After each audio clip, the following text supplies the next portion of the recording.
ከ10 እስከ 22 ያለውን አነባዋለሁ በድጋሚ። እኛ ፍጥረቱ ነንና እንመላለስበት ዘንድ እግዚአብሔር አስቀድሞ ያዘጋጀው መልካሙን ሥራ ለማድረግ በክርስቶስ ኢየሱስ ተፈጠርን። ስለዚህ እናንተ አስቀድሞ በሥጋ አሕዛብ የነበራችሁ፣ በሥጋ በእጅ የተገረዙ በተባሉ ያልተገረዙ የተባላችሁ ይህን አስቡ። በዚያን ዘመን ከእስራኤል መንግሥት ርቃችሁ ለተስፋው ቃል ኪዳን እንግዶች ሆናችሁ በዚህ ዓለም ተስፋ አጥታችሁ ከእግዚአብሔር ተለይታችሁ ያለ ክርስቶስ ነበራችሁ። አሁን ግን እናንተ በፊት ርቃችሁ የነበራችሁ በክርስቶስ ኢየሱስ ሆናችሁ በክርስቶስ ደም ቀርባችኋል። እርሱ ሰላማችን ነውና ሁለቱን ያዋሃደ በአዋጅ የተነገሩትን የትእዛዛትን ሕግ ሽሮ በመካከል ያለውን የጥል ግድግዳ በሥጋው ያፈረሰ፣ ይህ ከሁለታቸው አንድን አዲስ ሰው በራሱ ይፈጥር ዘንድ ሰላምንም ያደርግ ዘንድ ጥልንም በመስቀል ገሎ በእርሱ ሁለታቸውን በአንድ አካል ከእግዚአብሔር ጋር ያስታርቅ ዘንድ ነው።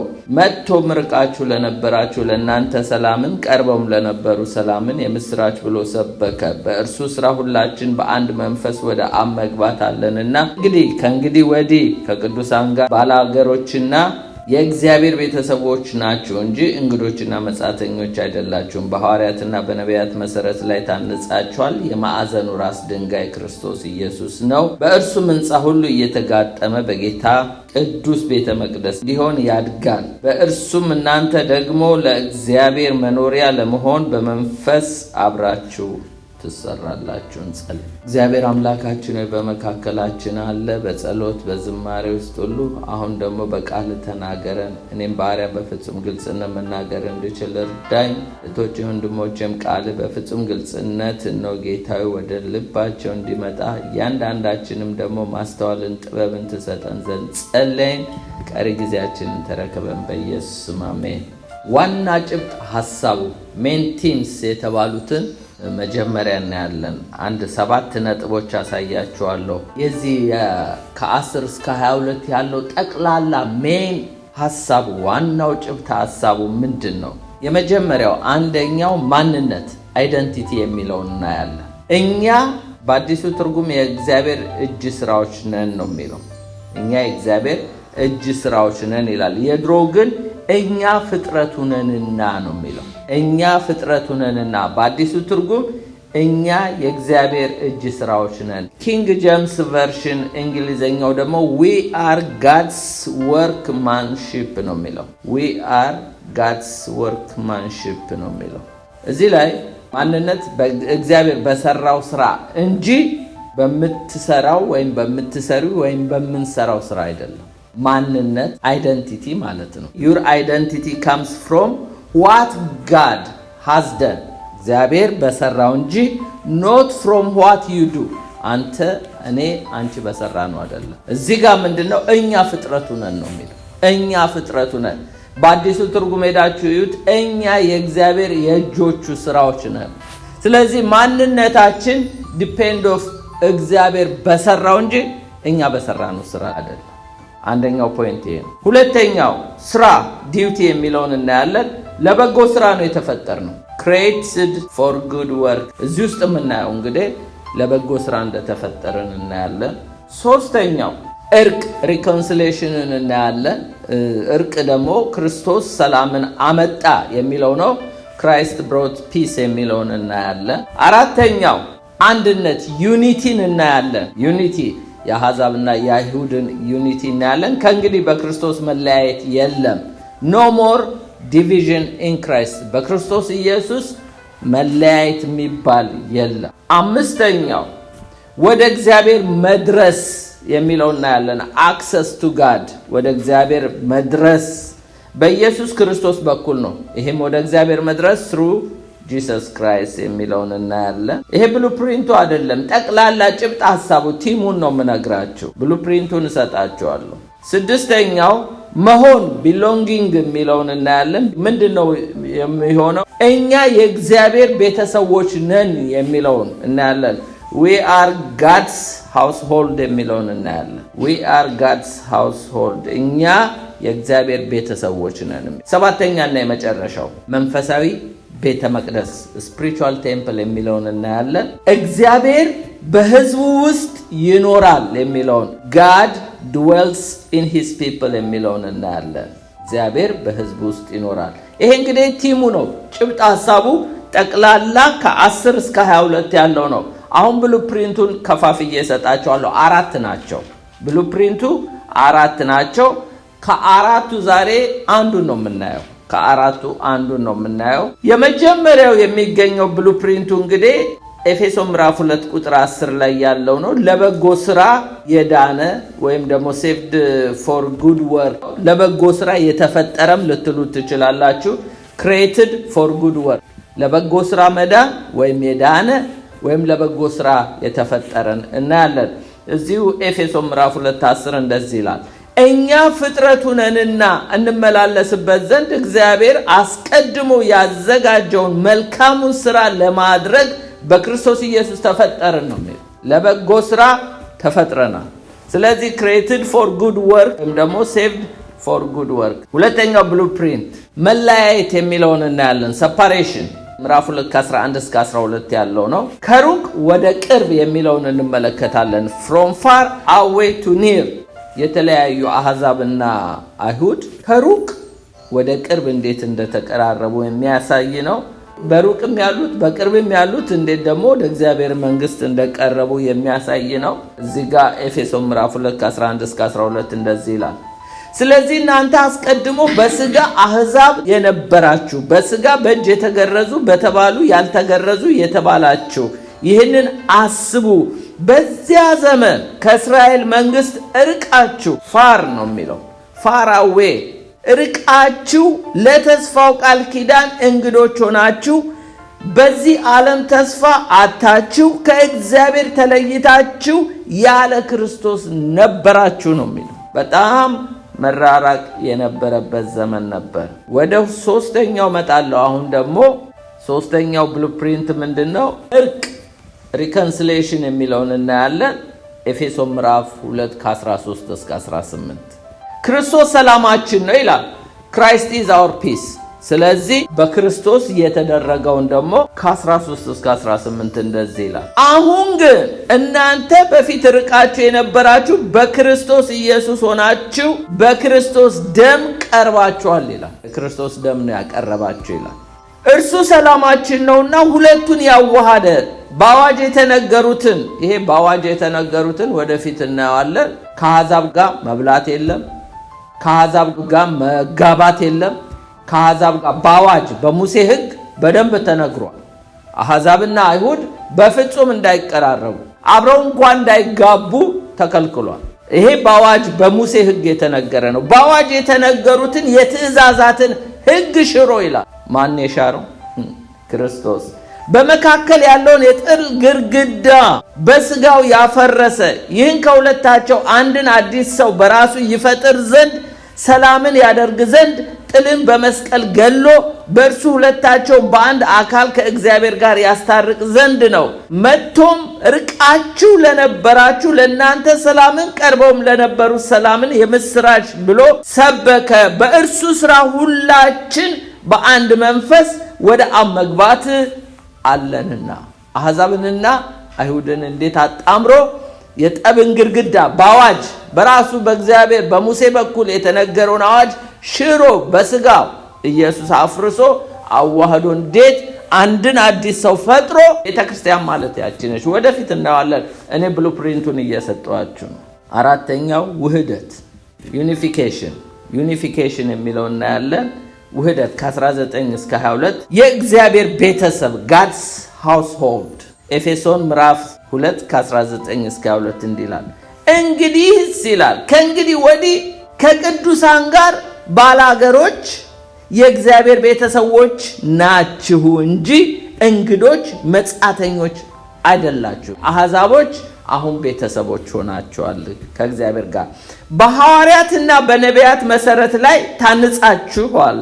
የማዕዘን ራስ ድንጋይ የሚለው ምን አይነት አባባል ነው? ሁለት ግንብ ከዚህ የሚመጣውና ከዚህ የሚመጣውን ግንብ ሁለቱን ያጣመረ ያዋሃደ ኮርነርስቶን የሚባለው እሱ እንግዲህ አሕዛብንና አይሁድን እንዴት አድርጎ የማዕዘን ራስ ሆኖ ክርስቶስ ሁለቱን እንዴት እንዳዋሃደ ነው እንዳያያዘ ነው የሚያሳየው። ወደፊት እናያለን። በሐዋርያት በነቢያት መሰረት ላይ ታንጻችኋል። የማዕዘኑ ራስ ድንጋይ ክርስቶስ ኢየሱስ ነው። በእርሱ ሕንፃ ሁሉ እየተጋጠመ በጌታ ቅዱስ ቤተ መቅደስ እንዲሆን ያደርጋል። በእርሱም እናንተ ደግሞ ለእግዚአብሔር መኖሪያ ለመሆን በመንፈስ አብራችሁ ትሰራላችሁ። ኖ ሞር አይሁድ ኖ ሞር ጀንታይል፣ ሁላችሁም አሁን በክርስቶስ ተዋህዳችኋል እያለ ይሄ ነው ብሉ ፕሪንቱ አራቱ። ዛሬ የምናየው እንግዲህ የመጀመሪያዋን ቁጥር 10 ብቻ ነው። ቁጥር 10 ኤፌሶን ምዕራፍ 2 ቁጥር 10 እንዲላል እኛ ፍጥረቱ ነንና እንመላለስበት ዘንድ እግዚአብሔር አስቀድሞ ያዘጋጀው መልካሙ ሥራ ለመስራት በክርስቶስ ኢየሱስ ተፈጠርን ይላል። ለበጎ ሥራ የዳነ ወይም ደግሞ ሴቭድ ፎር ጉድ ወርክ፣ ለበጎ ሥራ የተፈጠረ ክሬትድ ፎር ጉድ ወርክ የሚለውን እናያለን። ርዕሴ የስብከቴ ወይም የትምህርቴ ርዕስ ማንነት እግዚአብሔር በሰራው ሥራ ነው እንጂ በምንሰራው ሥራ አይደለም። ምክንያቱም እኛ ፍጥረቱ ነን ይላል። እኛ የእጆቹ ሥራ ነን ይላል። your identity comes from what God has done, not from what you do. አንተና አንቺ እኔ በሰራነው ሳይሆን ማንነት እግዚአብሔር በሰራው ነው። እሱን ለማረጋገጥ እንግዲህ 4 ነጥብ ላሳያችሁ። ለምሳሌ ብዙ ነው እግዚአብሔር የሰራው። ለምሳሌ I am saved ብትሉ እኔ ድኛለሁ ለሚል ሰው መዳናችን እኛ በሰራነው ሥራ አይደለም፣ እግዚአብሔር በሰራው ነው።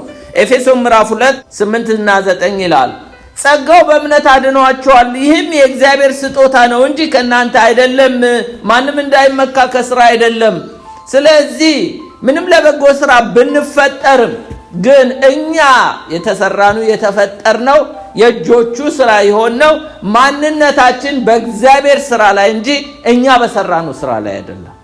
ሃይማኖተኞች ግን የአይደንቲቲ ለውጥ ለማምጣት ይደክማሉ፣ ይታገላሉ። ክርስቶስ በሰራው ነው ድኛለሁ ብንል የኛ ሥራ የለም እዚህ ውስጥ። ይሄንን 100% እርግጠኛ መሆን አለብን። I am justified, I am sanctified። እኔ ጸድቅ ያለው ተቀድሻለሁ ብትሉ የእናንተ ሥራ እዚህ ውስጥ የለም። ለምን?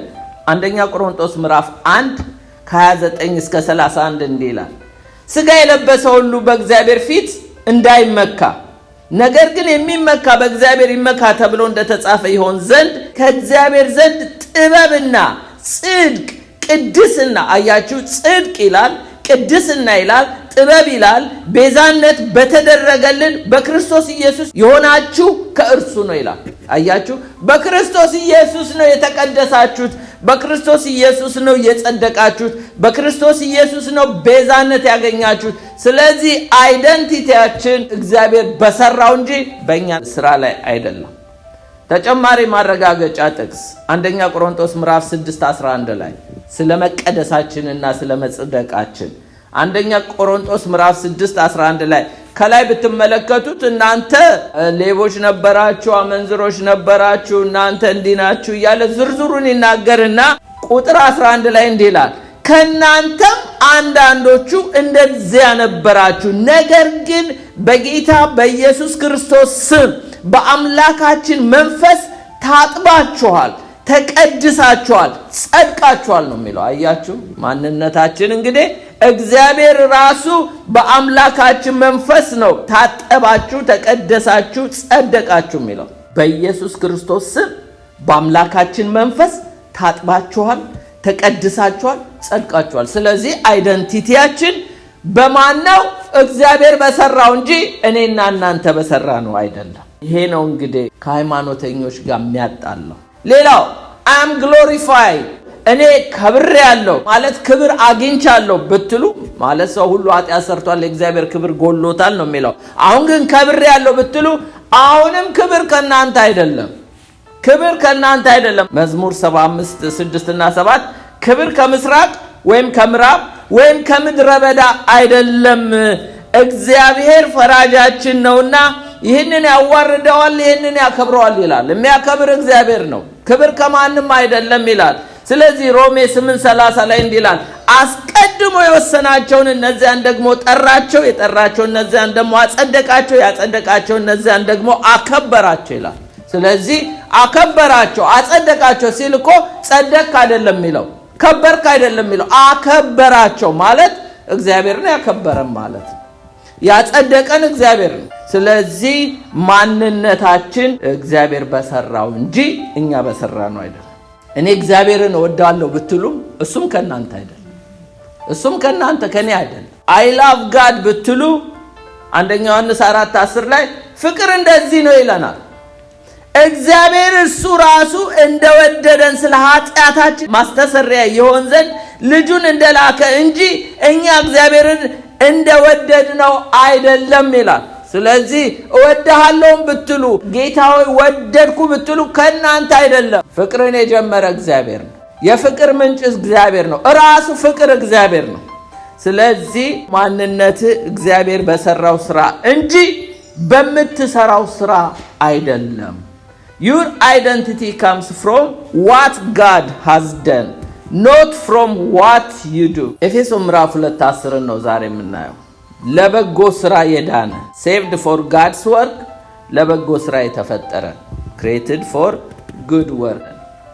ኤፌሶን ምዕራፍ 2:10 እኛ ፍጥረቱ ነንና እንመላለስበት ዘንድ እግዚአብሔር አስቀድሞ ያዘጋጀው መልካሙን ስራ ለማድረግ በክርስቶስ ኢየሱስ ተፈጠርን ነው የሚለው።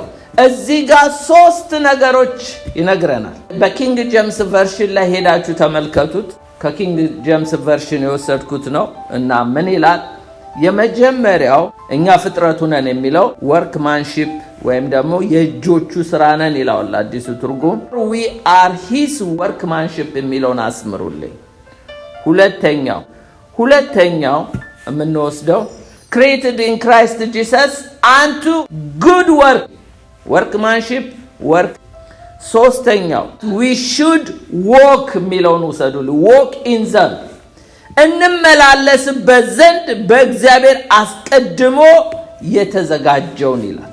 workmanship work walk የሚለውን 3ቱን ቃላቶች ውሰዱልኝ። በእነዚህ 3 ቃላቶች ላይ ተናግሬ እጨርሳለሁ። የመጀመሪያው እንግዲህ workmanship የሚለው እኛ ፍጥረቱ ነን የሚል ነው። እኛ ፍጥረቱ ነን። እንዳውም ዝቅ ብሎ ምን ይላል? በክርስቶስ ኢየሱስ ተፈጠርን ይላል። በክርስቶስ ኢየሱስ ተፈጠርን ይላል። እኛ ፍጥረቱ ነን። ይሄ workmanship የሚለው በግሪኩ ፖኤማ ማለት በጥንቃቄ የተሰራ ማለት ነው። ጳውሎስ እንዳውም ተፈጠረ የሚለውን ምን ይለዋል?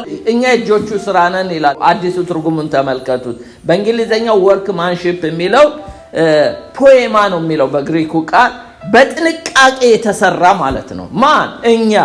ጳውሎስ የተፈጠረ የሚለውን ቃል የተጠቀመበት መቅረጽ ወይም ደግሞ created means to form ወይም to sharp ይለዋል። መቅረጽ ወይም ደግሞ ቅርጽ ማስያዝ የሚለውን ነው። የተሰራው በጥበብ እንደሆነ በጥበብ። ይሄ ማለት ምንድነው? እኛ የዳነው በእግዚአብሔር ጥበብ ስራ እንደሆነ ነው የሚናገረው። አማኞች እንዴት እግዚአብሔር በጥበብ ተጠንቅቆ እንደፈጠረን እንደሰራን ነው። በአዲሱ ትርጉም የእግዚአብሔር እጅ ስራዎች ይለናል። ጳውሎስ የእግዚአብሔር የተቤዣቸው ቅዱሳን የእርሱ ድንቅ ስራዎች ናቸው እያለን ነው። እስቲ እኔ የእግዚአብሔር ድንቅ ስራ ነኝ በሉ። እግዚአብሔር እኮ ምን ያህል ዋጋ ከፍሎብን በክርስቶስ ኢየሱስ የሰራን ድንቅ ስራዎች ነን። ዳዊት እኮ ግሩምና ድንቆኝ ተፈጥሬያለሁ እኮ ሲል እኛ እኮ ያው በመንፈስ ዳግም ተወልደን በክርስቶስ ኢየሱስ አዲስ ፍጥረት ሆነን እንዴት እኛ ድንቅ ስራዎች ነን ካላልን የእግዚአብሔር እጅ ስራዎች ነን። ዝም ብሎ ክሬት የሚለው ነገር እግዚአብሔር ምን ያህል ተጠንቅቆ እንደፈጠረን እንደሰራን የሚያሳይ ነው። እንዳውም ሁለተኛ ቆሮንቶስ ምዕራፍ 5:5 ላይ እንደዚህ የሚል ቃል አለ። ነገር ግን ለዚሁ የሰራን እግዚአብሔር ነው፣ እርሱም የመንፈሱ መያዣን ሰጠን ይላል። ለዚሁ የሰራን እግዚአብሔር ነው። እግዚአብሔር ነው የሰራን። የእግዚአብሔር እጅ ስራዎች ነን። በዘፈቀደ የመጣን አይደለም። we are not random። ሆን ተብሎ በእግዚአብሔር የተፈጠርነን። we are intentionally formed by God ማለት ኢንቴንሽናሊ እግዚአብሔር ፕላን አውጥቶ ዓለም ሳይፈጠር በፊት እንዴት አቅዶ የፈጠረን ሰዎች ነን። ቤተክርስቲያን የምትባለዋ እንዴት እንደምትመጣ ከአሕዛብና ከአይሁድ እንዴት ሁለቱን አፍርሶ አንድን አዲስ ሰው እንደሚያመጣ ዓለም ሳይፈጠር እግዚአብሔር እንዴት እንዳቀደበት የሚያሳይ ትልቅ ጥበብ የተገለጠበት። ይሄ ምስጢር በመጨረሻ ዘመን ላሉ ማለት ክርስቶስ ከተወለደ በኋላ ለሐዋርያቶች ለነ ጳውሎስ ለኛ ተገለጠ እንጂ የብሉይ ኪዳን ሰዎች እንኳን ቤተክርስቲያንን አያውቋትም እኮ። እና አብርሃም አያውቋትም፣ እና ዳንኤል አያውቋትም። ግን እኮ ብዙ ስለ አይሁዶች ትንቢት ተነግሯል። ቤተክርስቲያን ግን በእግዚአብሔር ልብ ውስጥ ነበረች። ቤተክርስቲያንን እሰራለሁ ብሎ መጥቶ ኢየሱስ ነው የገለጠው ማቴዎስ 16 ላይ። እና ስለዚህ እቺ ደግሞ የምትሰራው ቤተክርስቲያን የገሃነም ደጆች አይችላት። ግን እቺ በጥበብ ነው የመጣችው፣ በእግዚአብሔር ጥበብ። ሰይጣን ራሱ እንኳን አላወቀም እግዚአብሔር እንዴት አድርጎ አሕዛብንና አይሁድን በሁለቱ ያለውን የጠብ ግድግዳ አፍርሶ አንድን ሰው እንዴት እንደፈጠረ የሚያሳይ ነው። ስለዚህ እኛ የእግዚአብሔር የእጆቹ ስራዎች ነን ይላል። created in Christ Jesus ማለት በክርስቶስ ተፈጠርን ይላል። ዘፍጥረት ላይ የተፈጠረው ሰውና በክርስቶስ የተፈጠረው ሰው ልዩነት አለ ማለት ይሄ አሁን በክርስቶስ የተፈጠረው ሰው ለዘላለም በክርስቶስ ሄድነት ወይም ደግሞ በክርስቶስ የበላይነት ማለት ክርስቶስ ኢየሱስ በደሙ ዋጅቶ የፈጠረው ሰው የተለየ ነው ከአዳም ጋር። ያ አዳም ተፈጥሯል፣ ወድቋል። ይሄ ግን ክርስቶስ ነው ሄዱ። አሁን ያ የሞተው አዳም አይደለም። ስለዚህ መንፈሳዊ ነው፣ ከላይ የመጣው ኢየሱስ ክርስቶስ ነው። ስለዚህ እኛ በክርስቶስ ተፈጠርን ነው የሚለው። እንዴት እንደሆነ እስቲ እንየው። ይህ አዲስ ፍጥረት ማለት ዳግም ስንወለድ አዲስ ነው የተፈጠርነው፣ አዲስ ነው የተፈጠርነው። አንድ ሰው በክርስቶስ ተፈጠረ ማለት መንፈሱ እንደገና ሲታደስ ያንን አዲስ ፍጥረት ይለዋል እግዚአብሔር። ባይዘዌ መዳን ራስን ማሻሻል አይደለም፣ በመሻሻል አይደለም የመጣ ነው። አሮጌው አልፏል ሁሉ አዲስ ሆኗል ነው ያለው። በመሻሻል አይደለም የመጣ ነው፣ ወይም ኢምፕሩቭ እያደረግን አይደለም። አንድ ሰው ጌታን ሲቀበል ኢሚዲየትሊ ነው አዲስ ፍጥረት የሚያደርገው። ያ ማለት መንፈሱ ዳግም ሲወለድ ማለት ነው። እርግጥ ነው ሲንፉል ኔቸራችን አዳማዊ ባህሪያችን አለ። ግን ይሄ የተወለደው በክርስቶስ ያለው ወዲያው እንጂ በፕሮሰስ አይደለም። ዛሬ አሁን አንድ ሰው መጥቶ ጌታ ኢየሱስን የግል አዳኝ አድርጎ ቢቀበል ወዲያውኑ ዳግም ይወለዳል፣ ወዲያውኑ ይጸድቃል። ሶስት ነገሮች ነው፣ ጀስቲፋይ ይሆናል፣ ሳንቲፋይ ይሆናል፣ ሪጀነሬት ይሆናል። ስለዚህ ያ ሰው ወዲያውኑ አዲስ ነው የሚሆነው፣ ኒው ብራንድ ነው የሚያደርገው ማለት ነው። ስለዚህ ይሄንን ነው እኛ በክርስቶስ ተፈጠርን የሚለው፣ በክርስቶስ ተፈጠርን የሚለው። እግዚአብሔር በክርስቶስ ኢየሱስ ታዲያ ለምንድን ነው የፈጠረን ብለን ስናስብ ብዙ ምክንያቶች አሉ። ከነዛ ምክንያቶች አንዳንዱን ልንገራቸው። አንደኛው የእግዚአብሔር ልጅ እንድንሆን የተፈጠርነው to be a child of God። ዮሐንስ ወንጌል ምዕራፍ 1:12 ለተቀበሉት ሁሉ ግን በስሙ ለሚያምኑ ለነርሱ የእግዚአብሔር ልጆች የሆኑ ዘንድ ስልጣን ሰጣቸው። የእግዚአብሔር ልጆች ልንሆን የተፈጠርነው። ኤፌሶን 1:5 ላይ በበጎ ፈቃዱ እንደወደደ በክርስቶስ ኢየሱስ ሥራ ለእርሱ ልጆች ልንሆን አስቀድሞ ወሰነ ይላል። ስለዚህ የተፈጠርነው የእግዚአብሔር ልጆች ልንሆን ነው። ሁለተኛው ለምን ተፈጠርን? በክርስቶስ ኢየሱስ ለምን ተፈጠርን?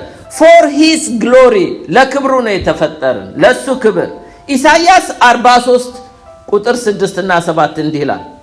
ኢሳይያስ 43 6 እና 7 ሰሜንን ይላል መልሰ አምጣ፣ ደቡብንም አትከልክል፣ ወንዶች ልጆቼን ከሩቅ ሴቶች ልጆቼንም ከምድር ዳርቻ በስሜ የተጠራውን ለክብሬ የፈጠርኩትን። አያችሁ፣ ለምን የፈጠርኩትን ይላል። ለክብሬ የፈጠርኩትን የሰራሁትን ያደረግኩትን ሁሉ አምጣላዋለሁ ይላል። ወንዶች ልጆችን ከሩቅ ሴቶች ልጆችንም ከምድር ዳርቻ በስሜ የተጠራው ለክብሬ የፈጠርኩትን። እግዚአብሔር ለክብሩ ነው የፈጠረን። እግዚአብሔር ለክብሩ የፈጠረን ሰዎች ነን። አሜን። አንደኛ ቆሮንቶስ 10:31 ላይ እንግዲህ ይላል። ይሄ በእርግጥ ስለ መብል መጠጥ ነው፣ ግን የተፈጠረ ሰው ምንም ነገር ቢያደርግ ሁሉ ለእግዚአብሔር ክብር አድርጉት ይላል። እንግዲህ የምትበሉት የምትጠጡት ብትሆን ወይም ማናቸውንም ነገር ብታደርጉ ሁሉ ለእግዚአብሔር ክብር አድርጉት። ምክንያቱም እናንተ የተፈጠራችሁት ለእግዚአብሔር ነው። የሚበላ ለእግዚአብሔር ብሎ፣ የማይበላም ለእግዚአብሔር ብሎ አይብላ፣ ግን የምታደርጉት ሁሉ ለእግዚአብሔር ክብር፣ ምክንያቱም እናንተ የተፈጠራችሁት ለእግዚአብሔር ክብር ነው የሚለው።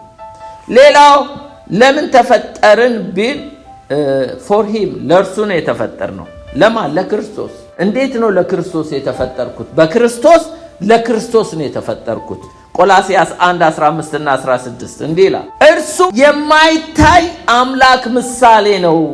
የሚታዩትን የማይታዩትን ዙፋናት ቢሆን ወይም ጌትነት ወይም አለቅነት ወይም ስልጣናት በሰማይ በምድር ያሉትን በእርሱ ተፈጥሯልና ካለ በኋላ ከፍጥረት ሁሉ በፊት በኩር ነው ይልና ሁሉ በእርሱ ለእርሱ ተፈጥሯል ይላል። ሁሉ በማን ተፈጠረ ይላል? በክርስቶስ። ለማን ተፈጠረ ይላል? ለክርስቶስ። ስለዚህ የተፈጠርነው ለክርስቶስ ነው። የተፈጠርነው በክርስቶስ ነው። እስቲ እኔ በክርስቶስ ተፈጥሬያለሁ፣ እንደገናም እኔ ለክርስቶስ ተፈጥሬያለሁ በሉ እስቲ።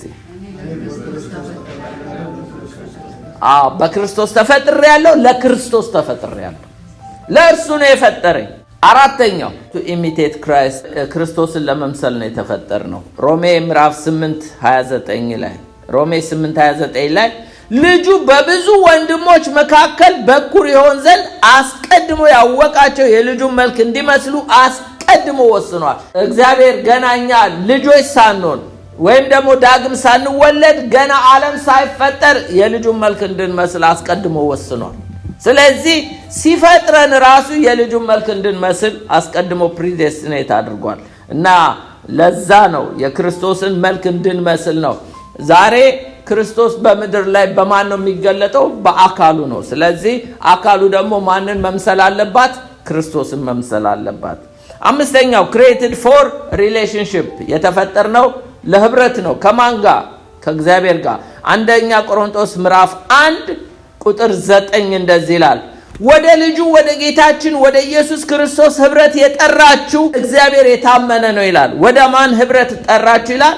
ወደ ልጁ ወደ ጌታችን ወደ ኢየሱስ ክርስቶስ ህብረት የጠራችሁ። ለህብረት ነው የተፈጠርነው እኛ ከክርስቶስ ጋር ህብረት እንዲኖረን። ሌላው መልካሙን ስራ ለማድረግ በክርስቶስ ተፈጥረናል። እኛ የተፈጠርነው መልካሙን ስራ ለማድረግ ነው። ኤፌሶን ምዕራፍ 2:10 ላይ እኛ ፍጥረቱ ነንና እንመላለስበት ዘንድ እግዚአብሔር አስቀድሞ ያዘጋጀው መልካሙን ስራ ለማድረግ በክርስቶስ ኢየሱስ ተፈጠርን ይላል። ስለዚህ የተፈጠርነው መልካሙን ስራ ለማድረግ ነው። ቲቶ 2:14 ላይ መድኃኒታችን ከአመፅ ሁሉ እንዲቤዠን መልካሙንም ለማድረግ የሚቀናውን ገንዘቡ የሚሆነውን ህዝብ ለራሱ እንዲያነጻ ስለ እኛ ነፍሱን ሰጥቷል ይላል። መልካሙን ለማድረግ ይላል። ስለዚህ መልካሙን ለማድረግ በመድኃኒታችን ከአመፅ ሁሉ እንዲቤዠን መልካሙንም ለማድረግ የሚቀናውን ገንዘቡ የሚሆነውን ህዝብ ይላል። ስለዚህ መልካሙን ለማድረግ ነው የተፈጠርነው። በአዲሱ ትርጉም ይህን ቃል አንብብላችሁ። ይሄ ቲቶ 2:14 ላይ አዲሱ ትርጉም እንዲህ ይላል፣ እርሱም ይላል ከክፉ ሊቤዠን መልካም የሆነውን ለማድረግ የሚተጋውን የእርሱ የሆነውን ህዝብ ለራሱ ያነጻ ዘንድ ራሱ ስለ እኛ ሰጥቷል ይላል። መልካሙን ለማድረግ የሚተጋውን የእርሱን ህዝብ ይላል። ስለዚህ መልካም ለማድረግ ነው የተፈጠርነው። ሌላው የተፈጠርነው ሰባተኛው created for eternal life ለዘላለም ህይወት ነው። ዮሐንስ ወንጌል 3:16 ሁላችንም የምናውቀው ነው። በእርሱ የሚያምን ሁሉ የዘላለም ህይወት እንዲኖረው እንጂ እንዳይጠፋ እግዚአብሔር አንድያ ልጁን እስኪሰጥ ድረስ ዓለሙን እንዲሁ ወዷል። ስለዚህ እኛ የተፈጠርነው ለዘላለም ህይወት ነው። በክርስቶስ ኢየሱስ የተፈጠርነው ነው ማወራው። ዘፍጥረት ላይ የተፈጠረውን ሳይሆን በክርስቶስ የተፈጠረውን አዲሱን ሰው ነው ማወራው። ሮሜ ምዕራፍ 6:23 ላይ የኃጢአት ደሞዝ ሞት ነውና የእግዚአብሔር የጸጋ ስጦታ ግን በክርስቶስ ኢየሱስ በጌታችን የዘላለም ህይወት ነው ይላል። እንግዲህ እስካሁን እናየው የነበረው ምንድነው? በክርስቶስ መፈጠራችንን ያየ ነው። አሁን ወርክማንሺፕ የሚለውን ጨርሻለሁ። ወርክ የሚለው ጋር መጣለሁ። መልካሙን ስራ ለማድረግ የተፈጠርነው መልካሙን ስራ ለማድረግ ነው። for good work እና መልካሙን ስራ ለማድረግ ይላል። በጎ ስራ ለማድረግ ነው ይላል። አንድ ነገር ልናውቅ የሚገባ ምንድነው? መልካም ስራ መስራታችን አያጸድቀንም። እስቲ የሥራ አይነቶችን አሁን ትንሽ ላሳያችሁ። ምክንያቱም ብዙ ሰዎች መልካም ስራ ያደርጋሉ። ለምን? ለመጽደቅ። ኤፌሶን ምዕራፍ 2:8-9 ላይ ምንም እግዚአብሔር ለመልካም ስራ ይፍጠረን እንጂ እኛ ግን መልካም ስራ ስላደረግን አንጸድቅም።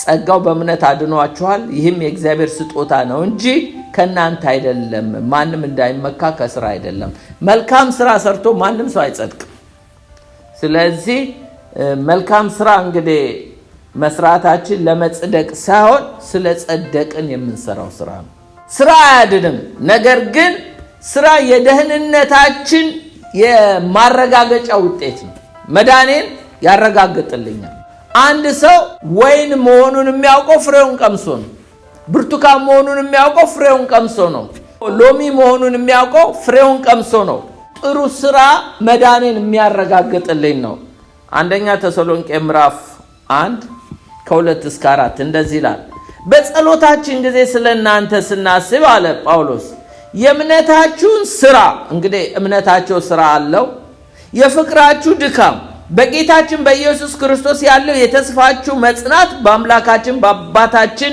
ፊት ሳናቋርጥ እያሰብን እግዚአብሔርን ሁሉ ጊዜ በሁላችሁ ምክንያት እናመሰግናለን ካለ በኋላ በእግዚአብሔር የምትወደዱ ወንድሞች ሆይ እንደተመረጣችሁ አውቀናል እናንተ የዳናችሁ መሆናችሁን ጋድስ ኢሌክት መሆናችሁን እግዚአብሔር ያጸደቃችሁ የመረጣችሁ የቀደሳችሁ መሆናችሁን በእምነታችሁ ስራ አወቅን በፍቅራችሁ ድካም አወቅን በተስፋችሁ ጽናት አወቅን ይላል ስለዚህ መልካም ስራ መዳናችንን ያረጋግጣል ማለት ሰዎች በምንድነው መዳናችንን የሚያውቁ መልካም ስራችንን አይተው ነው ግን ለመዳን እኔ በፍጹም መልካም ስራ አይጠበቅብኝም ጌታ የሰራው ይበቃል ለምን ቢባል የኔ አይደንቲቲ ለውጥ በእግዚአብሔር ስራ ለምን በክርስቶስ ተፈጠራችሁ ነው የሚለው አይደለ እንደሚለው ቃሉ እንደዛ ነው እኛ ፍጥረቶቹ ነን እኛ የእጆቹ ስራ ነን እኛ ስለሰራን አልዳንም ስለዚህ ከፌዝ ከእምነት ቀጥሎ ትራንስፎርሜሽን ነው ከትራንስፎርሜሽን ቀጥሎ ደግሞ አክሽን ነው ወይም ደግሞ እምነት ለውጥና ተግባር ተያይዞ የሚሄድ ነገር ነው እንግዲህ የመጀመሪያው ፖይንት ያየነው ምንድነው ስራ መልካም ስራ ያድንም ሁለተኛው ፖይንት መልካም ስራችን መዳናችን የሚያረጋግጥ ነው ሶስተኛው ፖይንት በእውነት እንደዳንን መልካም ስራ ህይወታችንን ይጠቁማል የሚለውን እናያለን እንዴት እንደሚጠቁም ማቴዎስ ላይ ኢየሱስ የተናገረው እንዲላል ማቴዎስ ምዕራፍ 7 ከ16-20 ያለ ከፍሬያቸው ታውቋቸዋላችሁ በለስ ከሾህ ወይም ከኩርንችት በለስ ይለቀማልን እንዲሁ መልካም ዛፍ ሁሉ መልካም ፍሬ ያደርጋል ክፉ ዛፍም ክፉ ፍሬ ያደርጋል መልካም ዛፍ ክፉ ፍሬ ማፍራት ወይም ክፉ ዛፍ መልካም ፍሬ ማፍራት አይቻለውም ግንዱ ኢየሱስ ከሆነ ከግንዱ ጋር እኛ ግራፍትድ ከሆነን ወይም ከግንዱ ጋር ከተጣበቅን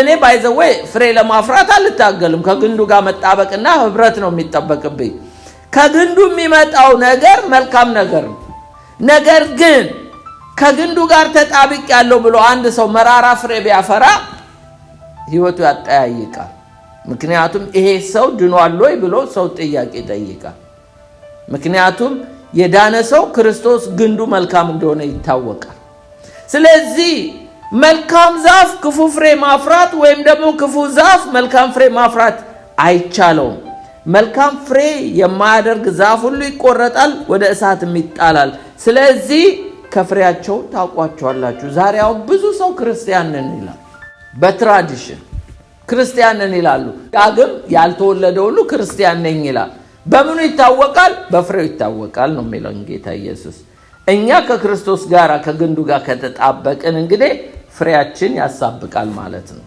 ሌላው ስራ ደግሞ ለመብል የምንሰራው ስራ አለ ለመብላት ስሩ ተብለናል ይሄ ለመጽደቅ አይደለም ለመብላት የምንሰራው ስራ አለ ሁለተኛ ተሰሎንቄ ምዕራፍ 3 ከ10-14 ደግሞ ከናንተ ጋር ሳለን ሊሰራ የማይወድ አይብላ ብለን አዘናችሁ ነበር ስራ ከቶ ሳይሰሩ በሰው ነገር እየገቡ ያለ ስርዓት ከናንተ ዘንድ ስለሚሄዱ ስለ አንዳንዶቹ ሰምተናል እንደዚህ ያሉት በጸጥታ እየሰሩ የገዛ እንጀራቸውን ይበሉ ዘንድ በጌታችን በኢየሱስ ክርስቶስ እናዛቸዋለን እንመክራቸውማለን እናንተ ግን ወንድሞች ሆይ መልካም ስራ ለመስራት አትታክቱ በዚህ መልእክት ለተላከ ቃላችን የማይታዘዝ ማንም ቢኖር ይህን ተመልከቱት ያፍር ዘንድ ከሱ ጋር አትተባበሩ በተሰሎንቄ ውስጥ ስራ ሳይሰሩ በሰዎች ስራ ውስጥ በሰዎች ጉዳይ ውስጥ በሰዎች ኑሮ ውስጥ ጣልቃ እየገቡ የሚኖሩ ነበር ለእንጀራ ብለው እና እነዚህን ሰዎች ያፍሩ ዘንድ አትተባበሯቸው። ምክንያቱም ማንም የገዛ እንጀራውን ይበላ ዘንድ ይስራ ነው የሚለው። የምንሰራው መንግስተ ሰማያት ለመግባትም አይደለም፣ የምንሰራው እንጀራ ለመብላት ነው። የምንሰራው ደግሞ መልካም ስራ ደግሞ አለ። ሌላ ደግሞ በጎ ስራ ወይም በጎ አድራጎት የሚባል ደግሞ ስራ አለ። ይሄ ደግሞ ለሪዋርድ ነው። ይሄ እንጀራ ለመብላት የምንሰራው ያው እዚሁ በልተናል አይደል እንዴ? ከበላኑ ሪዋርድ አንጠብቅም። ሆዳችን እስከሚጠግብ በልተናል፣ ሰርተናል፣ የልፋታችንን ዋጋ እንበላለን። ነገር ግን ደግሞ ለሪዋርድ የምንሰራው አለ። ለሪዋርድ የበጎ አድራጎት ይባላል። አንዳንዱ ሰዎች የበጎ አድራጎትን ስራ ለምን ያደርጉታል? ለጽድቅ ይጠቀሙበታል። አይሰራም። መንግስተ ሰማያት እኔ በጎ አድራጎት አድርጌ መንግስተ ሰማያት ምገባ ከሆነ ኢየሱስ ለምንድነው ከሰማይ ወርዶ መከራ መቀበሉ? በጎ አድራጎት ስለሰራን ሪዋርዳችን ይሰጠናል፣ ነገር ግን መንግስተ ሰማያት አያስገባም። ማቴዎስ 25:35 እስከ 36 እንደዚህ ይላል። ተርቤ አብልታችሁኛል፣ ተጠምቼ አጠጥታችሁኛል፣ እንግዳ ሆኜ ተቀብላችሁኛል፣ ታርዤ አልብሳችሁኛል፣ ታምሜ ጠይቃችሁኛል፣ ታስሬ ወደ እኔ መጥታችኋልን ይላል። ስለዚህ ለበጎ አድራጎት የሚሰራ ስራ ለሌሎች በጎ በማድረግ ነው። ይሄ ሪዋርድ አለው። ጉድ ሰማሪታንም ታውቁታላችሁ። እናንተ በግላችሁ አንብቡ፣ ሰዓት ስለሌለኝ። ሉቃስ 10:25 እስከ 37 ያ ጉድ ሰማሪታን ወንበዴዎች የደበደቡትን ያደረገው እንደዚህ አይነቱ ስራ ለምግብ አይደለም፣ ለሪዋርድ ነው። እግዚአብሔር ግን እሱንም ለታይታ ካደረግነው ዋጋችንን እዚሁ ነው የምንቀበለው። እዩልኝ ከሆነ ቀኝ ሲሰጥ ግራ አይ ነው የሚለው፣ ግራ ሲሰጥ ቀኝ አይ ነው። እሱንም ጎሽ ለመባል ለታይታ ለዛ ከሆነ እዚሁ ዋጋችን ይከፈላል፣ እግዚአብሔር ጋር አይደርስም። ይሄ ግን ሰው ሳያየው እግዚአብሔር ብቻ የሚያየውን ነገር የሚያደርግ ሰው በሰማይ ትሬዠር ለምን ለደሃ የሚሰጥ እግዚአብሔርን ያበድራል ነው የሚለው የእግዚአብሔር ቃል። ስለዚህ እግዚአብሔር ደግሞ በትንሣኤ ቀን ብድራቱን ይከፍለዋል ይላል። ሌላ ግን እንዳንሰራ ደግሞ የተከለከልነው ስራ አለ። ይሄ መታወቂያችን የነበረ ድሮ በደንብ በዚህ እንታወቃለን። ይሄ our old identification የተባለው ነው፣ ወይም ደግሞ work of the flesh የተባለው ነው፣ የሥጋ ስራ። ይሄም መቼም አልሰራውም የሚል ሰው የለም። ይሄ ስራ ተከልክለናል። ለአዲስ ኪዳን አማኞች ይሄን ስራ እንድንሰራ አይፈቀድልንም። ገላትያ ምዕራፍ 5:19 እስከ 21 የሥጋ ስራ የተገለጠ ነው። እርሱም ዝሙት፣ እርኩሰት፣ መዳራት፣ ጣዖትን ማምለክ፣ ሟርት፣ ጥል፣ ክርክር፣ ቅናት፣ ቁጣ፣ አድመኝነት፣ መላየት፣ መናፍቅ፣ ምቀኝነት፣ መግደል፣ ስካር፣ ዘፋኝነት ይህን የሚመስል ነው። አስቀድሜ እንዳልኩ እነዚህን ሁሉ የሚያደርጉ የእግዚአብሔር መንግስት አይወርሱም። ስለዚህ ይሄ ስራ ተከልክለናል። የመጨረሻውን ብዬ እጨርሳለሁ። ወክ የሚለው ነው። ወክ እንመላለስበት ዘንድ እግዚአብሔር አስቀድሞ ያዘጋጀው ይላል።